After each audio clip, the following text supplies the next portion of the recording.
how can lawyers become aware of whether or not they are functioning well or not? Often it's other people who'll notice that first, because we're very caught up, and lawyers particularly will often be very engrossed and working very hard to a tight deadline, so they've got to just get it done. It's often other people might comment that they've noticed that you don't look as though you're enjoying things as much, or that perhaps you were a little bit curt to the client when you're on the phone.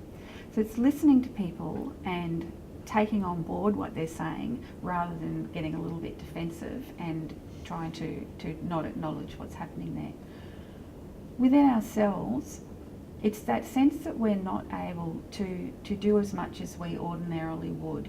That perhaps if you get a new brief on your desk and you inwardly moan and groan rather than having an inquisitive mind about what is this and could this be exciting. If it's difficult to get up in the morning, if you find that you're waiting for the bus or driving into work with that sort of pit in the stomach that, oh no, another day is here, rather than feeling some enthusiasm for where you're going. For some people, they'll notice that they might have a bit of gnawing in the stomach or tingling in the fingers, particularly if they're feeling stressed, or if you're feeling just separated from what you're doing rather than engaged.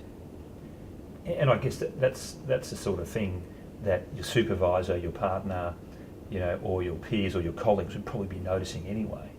Yes.